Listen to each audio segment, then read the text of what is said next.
Megan dropped a brand new single called Hiss on Friday. Now, she never mentioned any names, but there was a few lines that people were like, I bet you she's talking about Drake here, right? And I bet you she's talking about so-and-so. But the one that was trending, she says, these hoes don't be mad at Megan. These hoes mad at Megan's Law. Now, Megan's Law is a federal law that requires information about a registered sex offender to be made available to the public. Now, people quickly were like, oh, that was directed at Nicki Minaj because, you know, her partner pleaded guilty to attempted rape of a 16-year-old back in like 1994. So after that, you know, there was way more to that. But after that, Nicki Minaj went and started tweeting, doing lives, you know, coming at Megan Thee Stallion, basically saying she's been waiting for this moment, calling her Bigfoot. And then it got to the point where she was previewing this song that she came out with, and she was like, I'm gonna drop it, where she says, you know, bad bitch, she's like 6 foot, I call her Bigfoot. And that's why you saw Bigfoot trending all over the place. But things got just really nasty because then, you know, she started talking about, she called Kelsey, who was involved in the case, and then she brought up Megan's dead mother, and it just got really nasty really quickly, and the song came out. So we'll play it for you later on, but there's a lot of mixed feelings about the record. A lot of people feel like Nicki Minaj went, you know, too, you know, it was a low blow coming at Megan's deceased mother. This has been going on for a minute, man. Like, I feel it sounds like, I think it started around the time maybe when, and it depends who you ask. Some people say it started when Megan did the song with Cardi, because she had done a song with Nicki before that. Like, there was a time when Nicki and Megan were really cool, it seemed, right? Right. They were hanging out on lives. They were chit-chatting. Right. They was all together, and then at some point, we don't know what happened, but Megan ended up doing a song with Cardi, the WAP song. Which was WAP. Right. And then after that, it kind of all went downhill. But Nicki also stated that some things happened behind the scenes that we, the people, are not privy to between her and Megan before the WAP song. Okay. Right. So the question is, do you believe that it's because, you know, Megan had said something about her, you know, if you get pregnant, you could just go to the clinic or drink some alcohol. Right. And Nicki says she does have proof of this happening. Well, by the way, I just saw earlier someone sent us in the group, there's a video of them together on live sort of talking about it. But they're like laughing about it at the time. Right. Like Megan's like, you know, she's like, you know, I told you what you can do. And Nicki's like, no, I wouldn't do that. And they're kind of laughing. It didn't sound like, at that point, it was like, I don't want to be your friend anymore. It just sounded like whatever. Then WAP happened.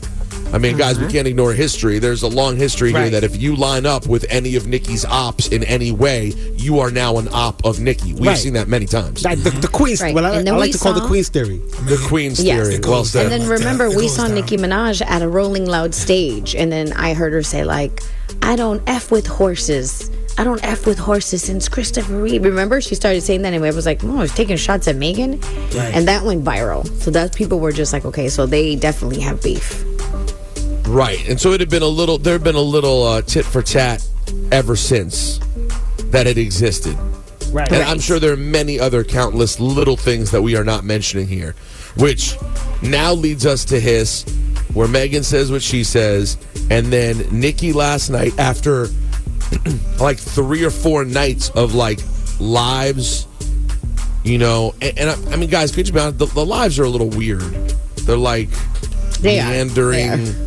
I mean, I'm sorry. Listen, I know. Listen, Nicki has an incredibly passionate fan base who supports everything she does. If you're not close to what she does anymore and you just see it, you're kind of like, what's going on here? This is weird. And so after that, she hyped up this song that she dropped called Bigfoot. Why the f*** is you hopping on a minor? Cause you was lying on your dead mama. I'm not your dead mama, lying on your dead mama. What is happening? Lying on your dead mama, lying on your dead mama. Lying on your dead mama, lying on your dead mama. Now listen up, Bigfoot. Hey. You know I got a lot of pee. I went easy on you. Last fragments put out.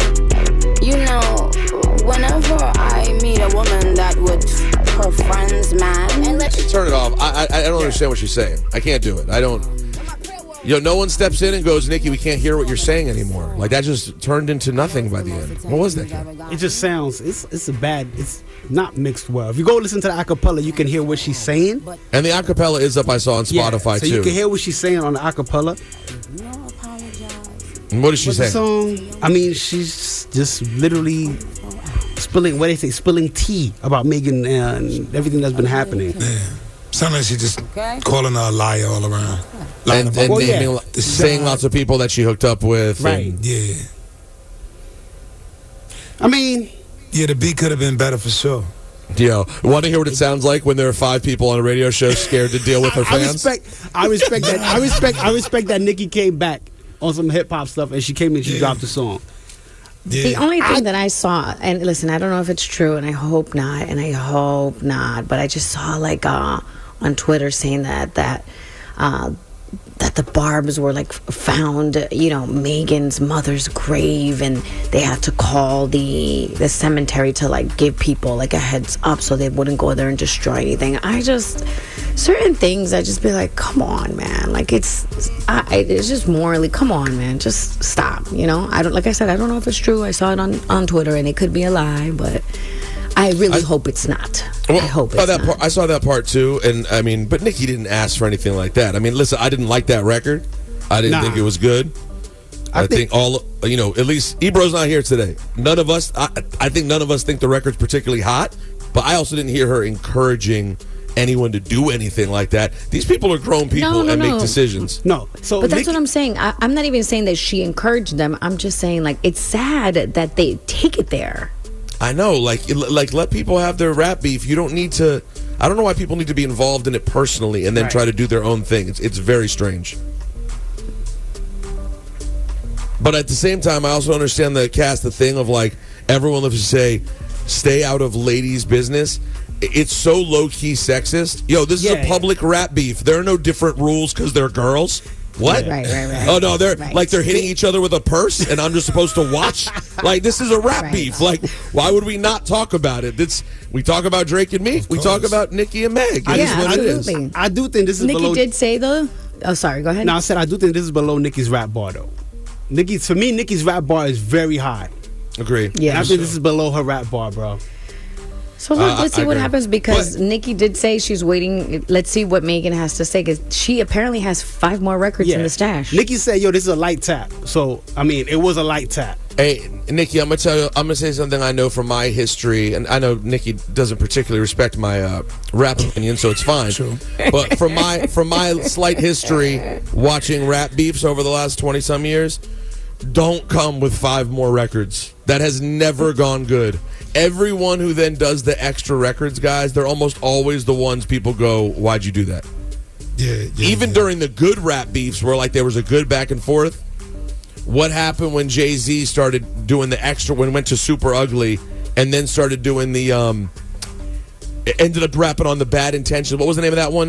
Yes, that was Super Ugly, right? Super Ugly. But he went there because people said that. That's why he went. He went because Nas came back with Ethan. He went quick to Super Ugly, right? Right, and whenever you go to the next one, it's always too far. And even in this case, Megan came with a couple of bars. I'm not saying those were innocent bars. They were clearly pointed and intentional. Right. But it ended up coming off more casual than you then responding with 5 days of talking, a long sort of poorly mixed record. You don't want to then do more. You know what Nicki had right now that Megan doesn't have? She has a smash hit. More than one. True. Multiple hits right now. I'd be like, if you want to throw her a little bar or like some shade on an Instagram post. But nah, hold up. But see, that part I respect, because a lot of rappers wouldn't do it.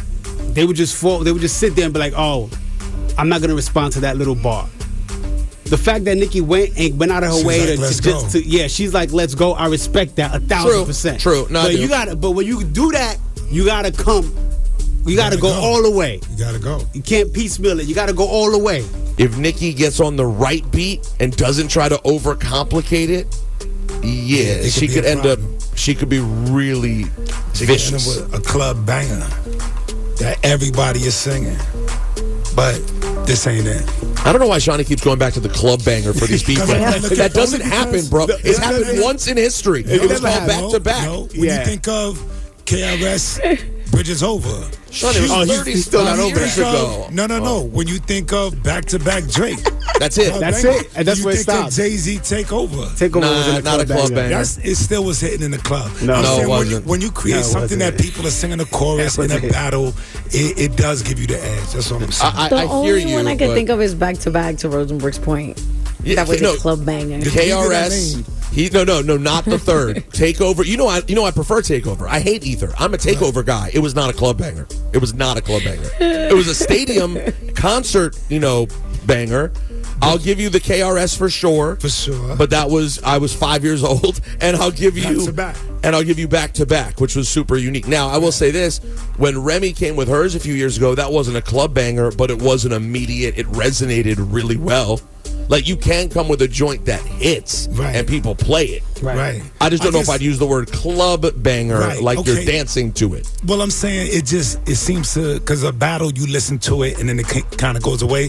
When it's something you can dance to, it just has longer staying power. And it's just so hard to get want that. You don't want that. Yeah, and I that is not what I fear. What you don't want is a back-to-back or a story of Adidon. You know what I mean? One of those ones that just goes so hard that people listen to them over and over again. Right. I would be flabbergasted if that happens with this song today. That's not going to happen. No. It's good. But the thing is, we live in an era where people have their niche fan base, and that fan base is so loud. Like Cass, this song will probably chart because her fan base is so rabid and active. Yep. It'll end up feeling like a win when really, if you're not in that hardcore fan base, you're like, this isn't it for me. And this is why artists always need someone around them to tell them, nah, that ain't it, fam. True. The most valuable friend you can have. The one who's like, that mix sounds weird.